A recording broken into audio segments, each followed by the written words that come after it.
Welcome to the Manufacturing Roundtable Podcast, where we have honest conversations with people supporting manufacturers on the ground.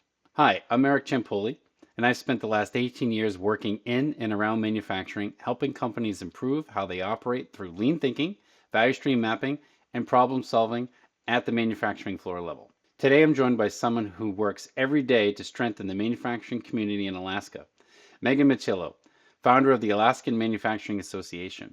She's deeply connected to the challenges manufacturers are facing every day and even more focused on helping them grow and stay resilient. I hope you find this conversation useful. Let's get into it. Hello, everyone. Welcome to our podcast for Lean Manufacturing Leadership. I'm your host, Eric Ciampoli. I'm here today with Megan Militello up in wonderful Alaska. She's joining us here today to provide some insight on what she has going on. There's lots of exciting things. You know, some of it's a result of the chaos of the world. So she's picking up the torch and running full speed towards the wall, right? As we all do. So thank you for joining us today. Thanks for having me, Eric. I'm excited to share what we're up against. Fantastic. And on your team as always. So let's get down to business. So tell us a little bit about your background and what led you to start essentially your own MEP initiative in Alaska. Well, I had my own manufacturing business here in Alaska, and prior to that, I was in the military as an air traffic controller. I actually worked for the DoD and the FAA after that military service, but it felt to me like a lack of growth. It's different every day. You always have different things going on in airspace, but you're limited to where you can be and then how fast you're able to move up and actually make an impact on the systems, the efficiency, things like that. And I'm a process thinker for sure. So when I moved to Alaska, I started a manufacturing business. We manufactured granola. The business was called Elevated Oats, and this was my firsthand experience into starting a business, running a business, manufacturing, lean. I mean, it was like headfirst into all of the things. And through that process, I met a lot of different manufacturers here in Alaska. I worked with the Alaska MEP here, and that really the experience really showed me a lot of the issues that we have in Alaska that we're all facing. It's not like one manufacturer siloed off, or it is one manufacturer. They're all kind of siloed off in their own different ways. So, Megan, for those of us who are unfamiliar with the MEP network, because it is a national organization under NIST, can you tell us a little bit about that organization itself and what it does for manufacturers like was yourself in your region? So the Alaska MEP is let's just go MEP as a whole, the Manufacturing Extension Partnership. As you said, it is under NIST, and it's a grant funded. You have to match the funds, and this is where the Alaska MEP really struggled.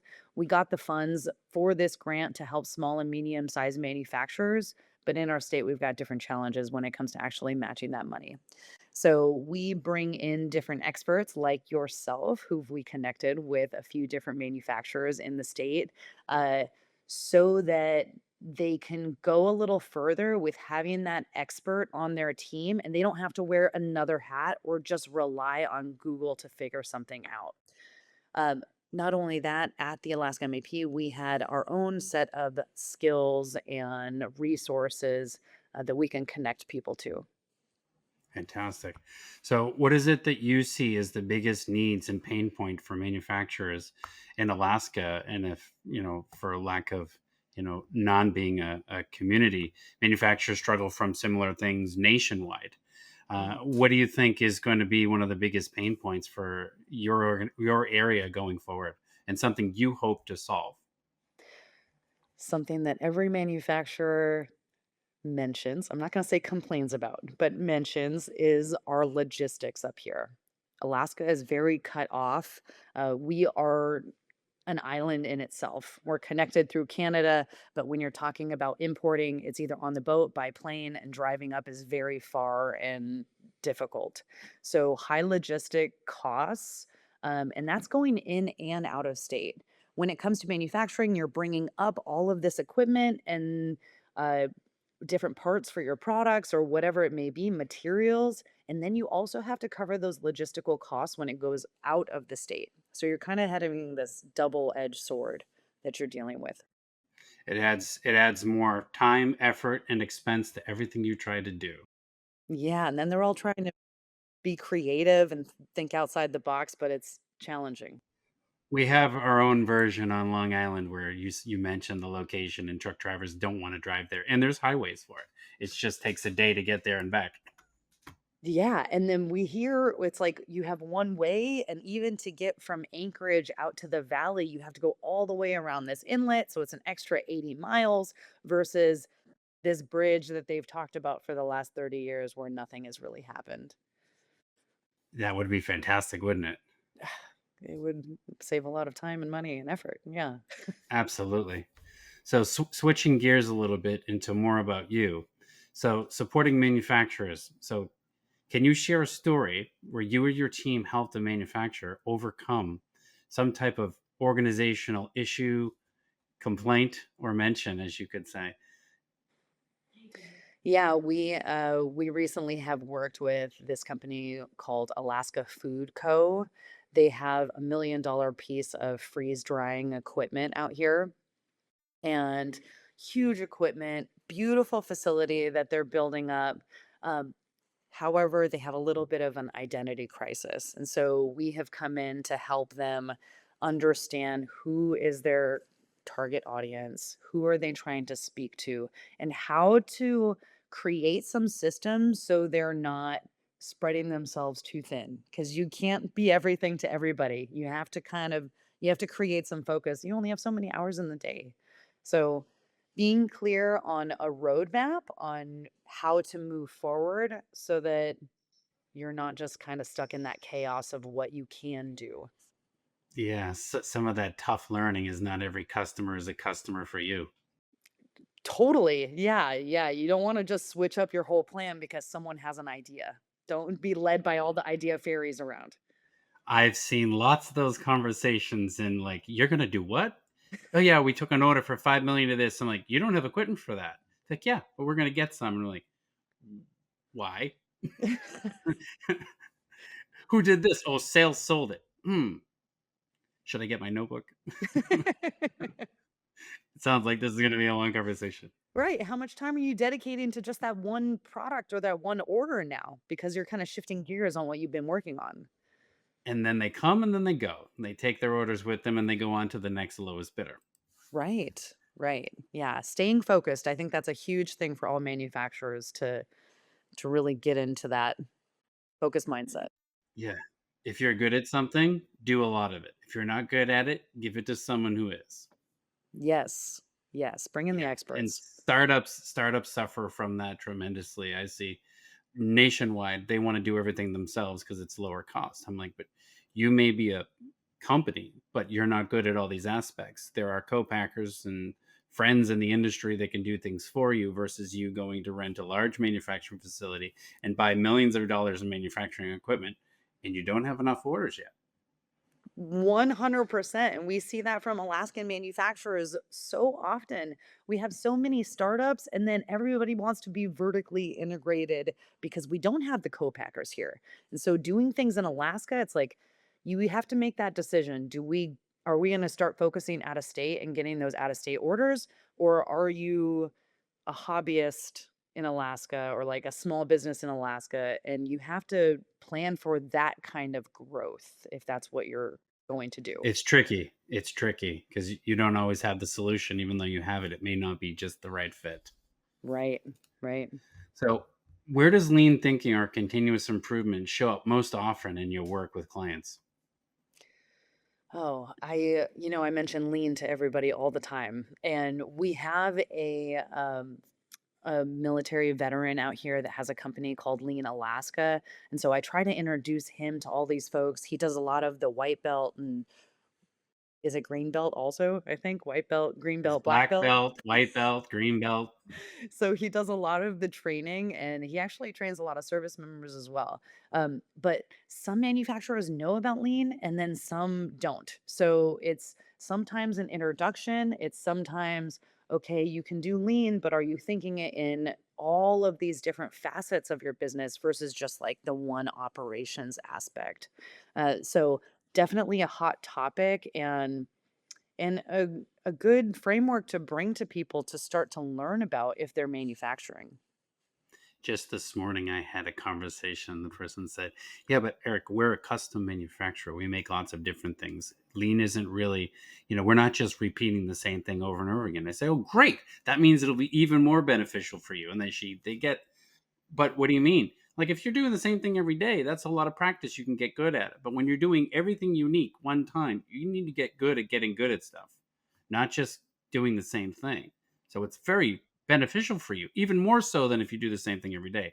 I'm not going to say it's easy, but it is less stressful to streamline things that repeat themselves versus everything is a snowflake or we're making a custom product. Is it really that different? What processes do you have lined up to get ready to get ready? How long does it take you to cut all the purchase orders for 1,400 items? Weeks, months, or days? Totally. Yeah. Yeah, Yeah, and then system like you got to create those systems because how are you going to hire it out? If especially those manufacturers that want to be doing everything themselves, you're only adding more to your plate versus reducing that time and cutting out some inefficiencies. absolutely. So, what kinds of tools or framework have you found most effective when working with these small and mid-sized manufacturers? For us here in Alaska, it's really about connection. I think we need to tell each other that just show each other that we're not here all doing it by ourselves. And what is that person doing? Like going back to logistics, right? We just had a manufacturing mixer, and that was one of the big initiatives that I started once I got with the Alaska MAP was to have these people actually come together in the same room to overcome some of their challenges. And the last one we had was like, "Hey everybody, do you have a Alaska Airlines cargo account?" Cuz you have to have that account already established to use the services, which takes time. And it's like you see everybody bust out their notebooks. "Okay, I need to get this, get this." Yeah, get it cuz it only costs like this much money to actually send a pallet versus now we're trying to go through USPS or trying to figure out how much it's going to cost through one of the logistics companies. So coming together, having that community, that's been the biggest impact, I think, for our manufacturers here in this very large state. And they can go far together. Way further together than apart. Yeah. Exactly. It's like, hey, we'll rent a whole plane and we all fill it up Yes. versus LTL and trying a last minute scramble. You got to be done by Wednesday or else Yeah. you miss the boat or the plane, whichever's coming. 100%. So, how do you balance quick wins versus long term cultural change in the companies that you support? Mm, This is a loaded question. So, that is a loaded question. I think we need to celebrate all our wins, but I think strategy is so important and we get stuck in the tactics of things versus working on the strategy versus having that roadmap, having that plan. Uh, Long term, like this is a marathon, this isn't a race. I know we can get really stuck on like these quick little dopamine things, right? Oh, let me get this social media post up or let me do this quick fix. But going and talking to experts, like figuring out what's going to work for us more long term, having a guide versus just I'm scrambling trying to get things done to make a quick dollar or like signing those contracts that may not actually fit with what your plan is for a long term business sustainability like mindset. yeah. There's that inner why. Why are we doing this? Who are we as a company, and who do we seek to serve? Not which customer can I serve today? Because sometimes they're in that short win, and they don't look at, well, when you take this order that you shouldn't take, what are you saying no to? Years ago, a coach said to me, every time you say yes to something, what are you saying no to? Is that more important than the thing you said yes to? And that's usually a tough question for a small company to answer. I was like, well, I got to make payroll this month. I need to say yes to anything I need. I'm like, okay, I'm not saying you have to say no, but when you say yes, what are you saying no to? So that at least like, do I need a backup plan? Do I need something else? Do I need to consider like an alternative version C to take this order so I don't tie myself up where I can't say yes to something I should be? Because there's only so much time and capacity. Yes. Yeah. Brand. What's your brand about? I love that. Mission, vision, all of those like key foundational things to keep you on track. Yeah, I see it all the time. Manufacturers, they're like, we need to hit the numbers for this month. We got to pay the bills, so we got to say yes. I'm like, okay, I get it. I'm fully on board. We'll say yes, but let's create a strategy for this deviation from what we should be doing, so that we don't get too far off track. Can we rent some machine? Do we have a friend we can borrow it from? Let me call a guy I know. He's not using this machine. We'll borrow it for a couple months. It's sitting there anyways, and you give him, hey, I'll refresh it for you before I give it back because I know it's sitting there. Okay, and I call him. He says, yeah, sure, you can borrow it. I'm not using it. You want to buy it? No, we just want to rent it 1 month. We'll give it back to you. You can put it back in the storage. And that's part of building that network, right? Like you want to have those people that you can call and rely on. Yeah. Yeah. I do it all the time without, crossing beams because sometimes you got to be careful. You can't cross competitors with competitors, but someone who does something else, you can say, hey, he's got this thing. You can work together to help each other out because he needs more work and you have a sale. Yes. So workforce and community impacts. Workforce development is a key part of what many MEPs do. What are you seeing on the ground when it comes to skills gap? And most importantly, and a big thing for me is leadership readiness. Mm. This is a big challenge for Alaska. One of those things that I hear a lot from manufacturers is the skilled labor. And that's just because we don't have a lot of people in Alaska.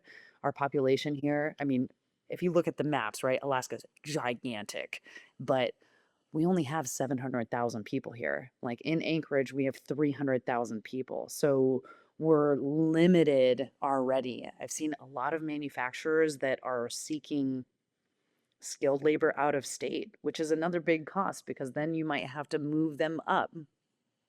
When it comes to our leadership, fortunately, we have a lot of prior military here in Alaska, which gives you already this base that not a lot of civilians may have. So there is some, yeah, there is some leadership already kind of built in. And in Alaska, it's a little harder. It's like it's rough here. So you tend to have people that are built a little differently living in Alaska to work on things. But there is that, like, what are you willing to invest into your people? So we have a few folks that do some leadership training. That's something that I've seen lacking when it comes to investing into your workforce and trying to build the company from within. Absolutely. I see it myself. I see it even here in the tri state area of New York, where there's lots and lots of people, that you'll have an organization filled with people that don't necessarily have that right leadership mentality. They become order chasers, not developers of their community within their organization. And they hammer down executive orders without really measuring the consequences of their behavior. And then the company wonders why they have such high attrition and that operation level and even in other middle management levels. So this turnover, and it's very expensive to hire, grow, and then lose top talent. You need to figure out, how do I keep the people that I invested in? Why do they work for me? What is our mission as a company? It goes back to that branding and our why.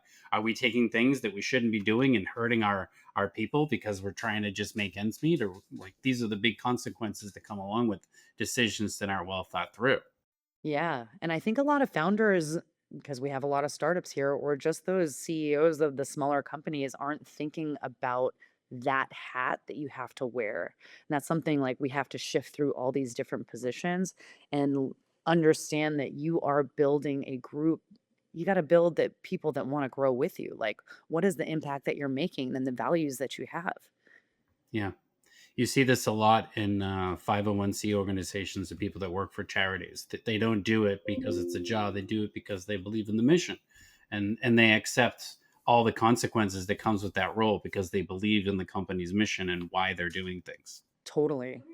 Yeah, we need to be a mission driven, have more mission driven companies. Yes. You may be a manufacturer, but you're making something to serve people, whether you're making food or you're making clothing or you're making a device for navigation so that people don't get lost, right? Because it happens. And or these things like, why are we doing this? We're looking to create something. And you have many brands throughout the country that have this mission statement, and people love working there. And you probably know many off the top of your head. LL Bean is one of the famous ones, and there's Columbia Sportswear and Patagonia and all these companies. They're not just a company.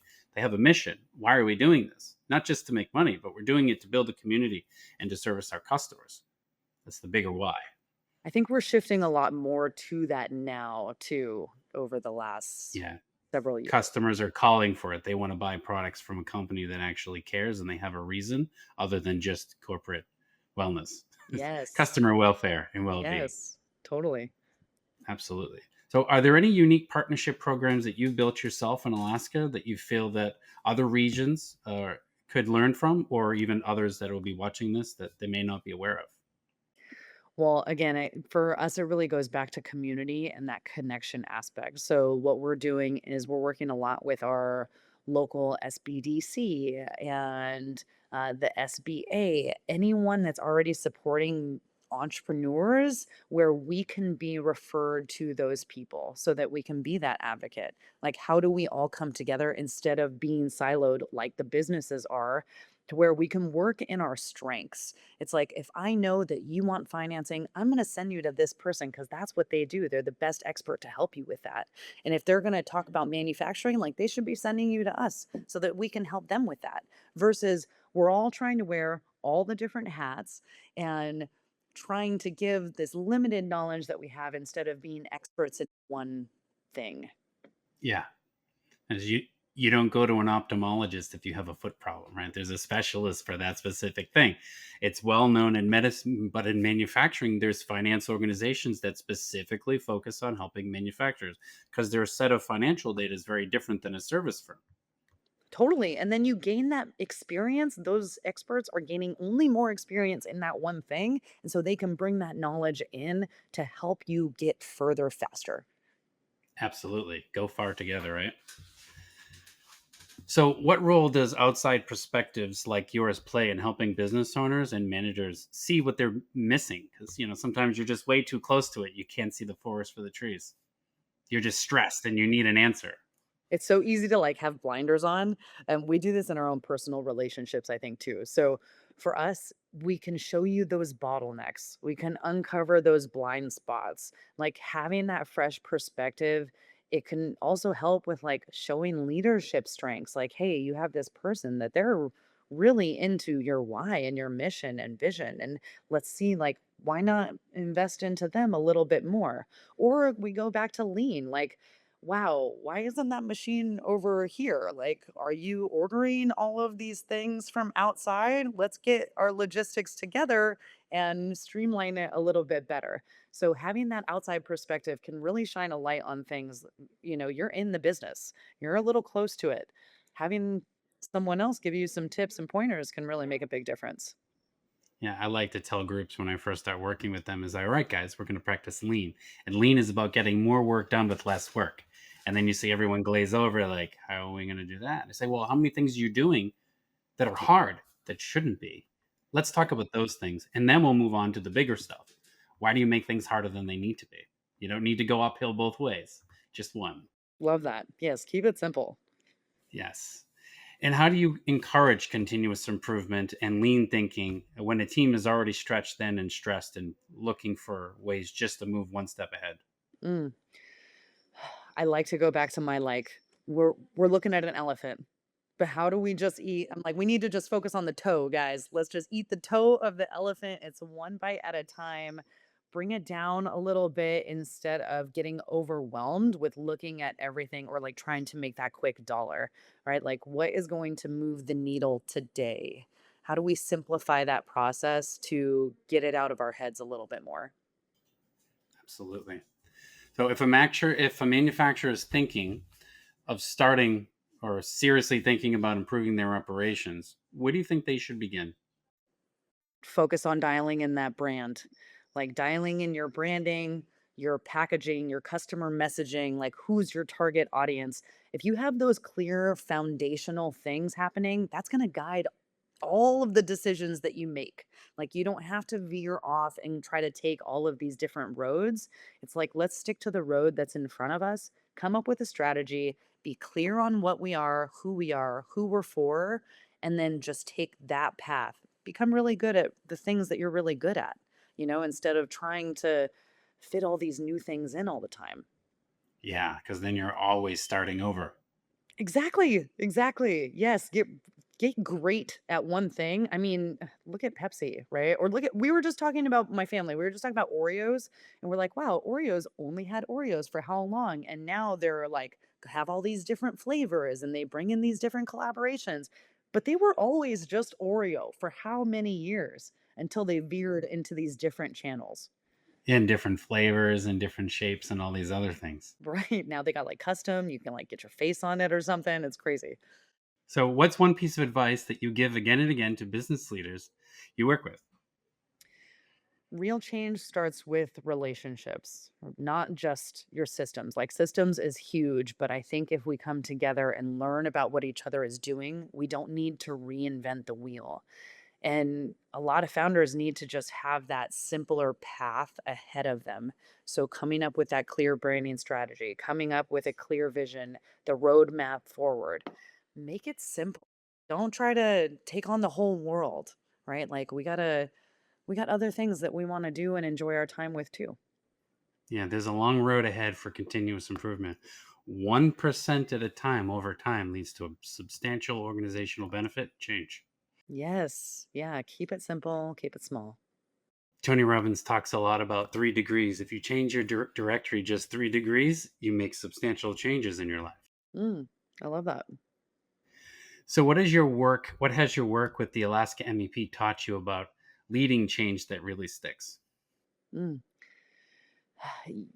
You know, we I would say I go back to relationships. When it comes to change that sticks, it's about taking care of your people. It's about building a really solid team. It's about knowing your neighbors and how we can come together to help each other. And I mean, you keep saying it, right? Like, we're going to move forward together. That is been huge in everything I've done with the MAP. Yeah, and it starts a lot with the ownership themselves and making that decision to be part of that change, not just directing it, because they themselves have to change the most many times. Totally. Yes. And I think a lot of people are afraid of change, but there is so much power in change. So that's something else too. It's like there's power in that change. Like, we just got to be okay with it. Yes, being okay with change, not knowing what's going to happen. It's fear at its finest.